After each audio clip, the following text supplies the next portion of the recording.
Guys, XRP holders just got a big win, and it's exciting for several reasons, but in this video, guys, I want to talk to you about why it's not only exciting, but the way in which XRP is moving towards the future helps me believe and solidify the fact that XRP will be the #1 digital asset in the future. Guys, I want to talk to you about what all is going on, but I want to start right here. This is DBS Bank, which is the second largest bank in Germany, talking about tokenization on the XRPL. 10%, and this is a quote, 10% of the world's GDP to be tokenized by the year 2027. Listen here. We actually believe and put a lot of faith behind this World Economic Forum report that says that just a huge percent, 10% of the world's GDP could be tokenized by 2027 in some form or another. And if you really believe that and can get behind what that means, that's pretty exciting. And we think that that these topics we're discussing today enable us all, and really all people on this spectrum of folks that we deal with on RippleNet, from financial institutions to edgy fintechs, are all moving in one direction. This is exciting indeed. Now, as I kind of set the table here for what I really want to talk to you about in this video, you know, starting off based off what he's saying here, 10% of the world's GDP to be tokenized by 2027, as we're just, what, 2 months away from 2025. Guys, that's just a little over 2 years from now. 10% of the entire world being tokenized, while knowing that Ripple's the #1 player in the blockchain space and is moving into the world of tokenization at the speed of light. Now, when we take a look at what he's saying, the World Economic Forum put this out, right? They put this report out saying it's happening. 10% of the world's GDP will be tokenized. And we take a look at this document I'm about to show you, which was a presentation by Ripple to International Monetary Fund. It was titled Transforming Global Payments, Enabling the Internet of Value. Guys, central banks and national infrastructures can engage with Ripple XRP to innovate with proven blockchain distributed ledger technology. Very important. Proven building blocks. Now, this is the document right here to the International Monetary Fund that Ripple put out, talking about some of their partners, talking about how this works, talking about how it takes away risks, allows for speed, transparency, certainty, lower costs, all this great stuff, right? Underpinned by interledger technology, connecting and coordinating ledgers.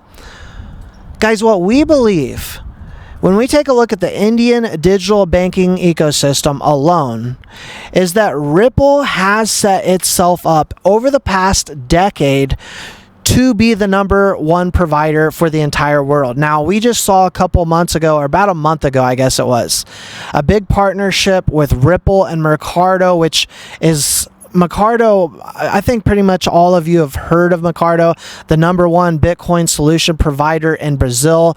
BRIC starts with a B, which stands for Brazil. So very, very big deal. And they're utilizing Ripple's technology now to help enable them with cross-border payments and other services. But this is just showing you just a tiny glimpse, as they say, a snapshot of their customers, but not all of their customers. We know we have a list of over 60 banks, Japanese banks, and I'll remind you that the CEO of SBI, a massive banking corporation, said that in 2025, again, just a couple months away, we would see banks all over Japan go live with XRP. So now, as we get into some of this talk about our biggest victory we've had yet in the past couple months, and we've had a lot of big victories, and people say, well, we've had such big victories, why is the price not moving? I'm going to talk to you about that slightly as well. But I don't want to go over it too much in detail, because I think a lot of you guys are getting it. You're understanding where this is going. As Stuart Alderati says, we look forward to the Federal Court of Appeals finally putting a stake in the heart of Gensler's misguided attack on our industry. The final lap, he states, as yes, they are doing a cross appeal. Now, the CEO of Ripple, Brad Garlinghouse himself, recently came out and said, Team Ripple will be watching closely and weighing our options to hold the SEC accountable. What is he talking about? Well, we know that what just came out, Bitnominal is filing a lawsuit, and others are following Bitnominal's lead now, and filing a lawsuit against the SEC. What do I think is happening with Ripple, guys? Ripple right now is taking cues from its competitors like Tether, right? Taking a look at what they're doing in the stablecoin business and saying, hey, we're going to get into this. It's a $3 trillion market within the next few years rather. We're going to get into it. They're taking other competitors' ideas, their best ideas and products, and integrating them into the Ripple network. And so, yes, Ripple was pretty much the first to do cross-border payments in a fast, affordable, cheap way, right? Cheap, fast, efficient way. But now they've got a unique advantage. They've got a very unique advantage, guys, because they have a whole host of big banks and financial institutions all over the globe. They already have the infrastructure. So now all they have to do is take a look at what are their competitors doing. And they're saying, okay, we can do that. We've got compliancing. We've got licensing. We've got well-established solutions like their cross-border payments, for example, that's done over billions and billions of transactions successfully, and they're adapting them into their own ecosystem.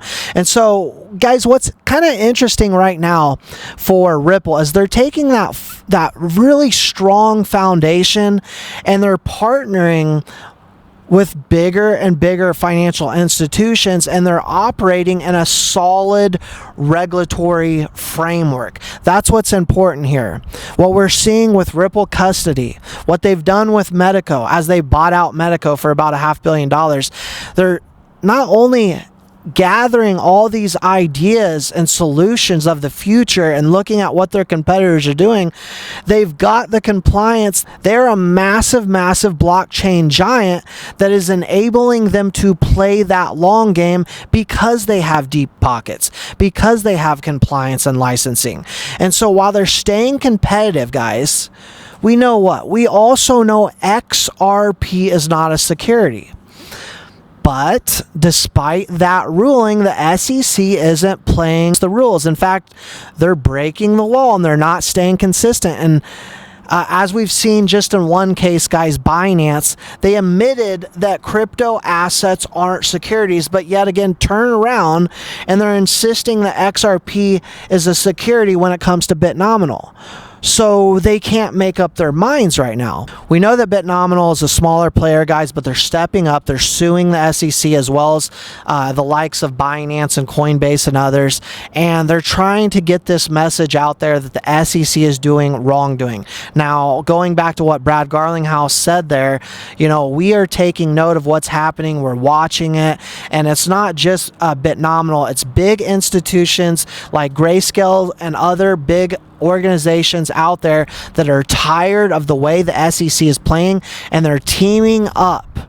This is what Brad is talking about here, the CEO of Ripple, saying we are teaming up and we're going to be taking a close look at this, and we're going to take those contradictory actions that the SEC is putting out there and, you know, move into the light the sense that the SEC has been stifling innovation, slowing down the industry's growth in the U.S. as we move into this new administration. So, looking ahead, guys, I believe that Congress is going to step in. They're going to make the right moves. They're going to clean up the mess. What's my prediction? I believe Ripple and XRP is going to come out on top like they always have. But when we get these rulings, no pun intended, I believe we're going to get a ripple effect in price action. And so, guys, what I want to really pull from this is it's important to note that this case isn't just about Ripple. It's not just about XRP. It's about the United States, but it's about the world. And we're all watching it together in real time. When Ripple wins, crypto wins. When XRP wins, crypto wins. And at this point in time, I believe XRP is the #1 digital asset slated to become the #1 digital asset. That means extraordinary things for price action, guys, and I'm extremely excited. That's all I got for you for now. Let me know your thoughts, your opinions in the comment section below. We'll see you all in